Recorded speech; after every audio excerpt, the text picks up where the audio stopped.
we should pay our fair share. Now, let me remind you, when I was president, we had plenty of millionaires and billionaires. It's just that we were all growing together. This is a fair thing. The other thing is, if you go to her website at HillaryClinton.com, you can find out how every last dollar of every proposal she makes is counted for.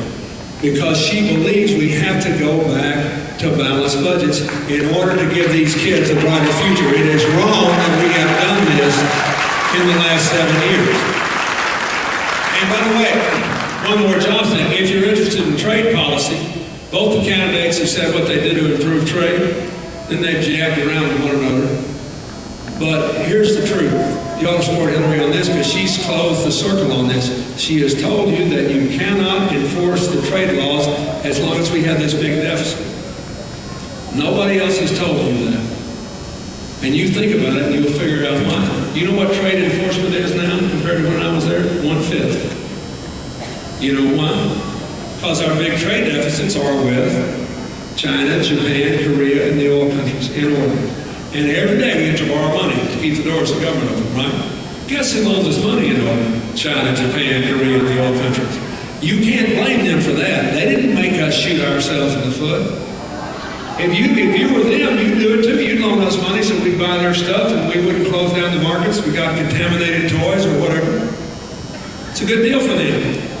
Just same as you're not going to get up tomorrow morning after breakfast and go down to the bank and slap the living daylights out of the bank president. Because you couldn't get a loan tomorrow afternoon if you did that. Now we're laughing, but this is serious.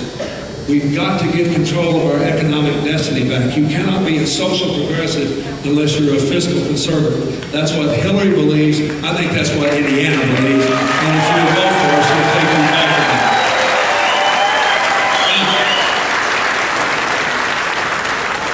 Second reason you ought to vote for her, in addition to the economy, is she's the best qualified person by a country mile to be the commander-in-chief and to restore this country's standing in the world. To bring the soldiers home from Iraq, rebuild the military, fight the war on terror, and take care of the veterans. And you've got to do all four. Let me just say that I hope nobody in this audience is pulling for the Iraqis to fail. We don't want them to fail. But if you heard General Petraeus' testimony last week, it's a good argument why, after we've been there longer than we were in World War II, we have 4,000 dead, 70,000 wounded, and a badly battered military. We've used the Army, the Marine Corps, the Guard, the Reserve. We have been training for 1 solid year Navy reservists in Army infantry tactics and deploying them to the Iraq theater because we have no ground forces left. And you saw why we need to start bringing our troops home. Because General Petraeus said, now the first time I was here, I told you, if you give me more people, I'll take the violence down and I'll buy space for the Iraqis to make the hard decisions. Those decisions are hard. How are they going to divide the oil money? How are they going to share the political power? What was his testimony this time? I got the people, I took the violence down, I made the space, they didn't make the decisions. I don't know what the end game is. Now he's a very gifted man and he wants it to work and I admire him. But the truth is, if you don't make hard decisions, you don't have to make either, do you?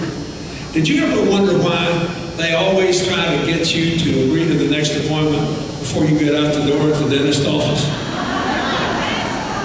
It's the same principle, it's just a lot. I mean, I'm 61, I still don't want anybody to stick a needle in my gums. I mean, think about it. This is a serious thing. Hillary's position is once they know you're going to have to come home, they will start making these decisions, and other countries will rush in to help. We'll have a global effort. We'll share the responsibility. First. Second, we've got to do it. You see where the president of Afghanistan was almost assassinated yesterday? The Commandant of the Marine Corps just sent 35 Marines there, but he told us publicly, he said, I'm going to send them because the Al-Qaeda are trying to make a comeback there, but we cannot leave them there very long unless you let me bring the Marines home from Iraq. Now, Hillary would leave a small group of special forces in the north to counter the Al-Qaeda if they're trying to make a comeback. They're the people who are always trying to kill us, and they've killed thousands of people around the world.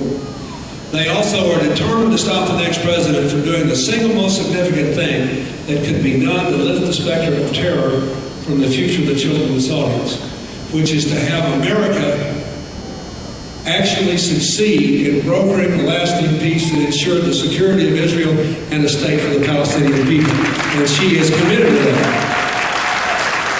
Let me me say one last thing about this. You're spending $120 billion a year right now.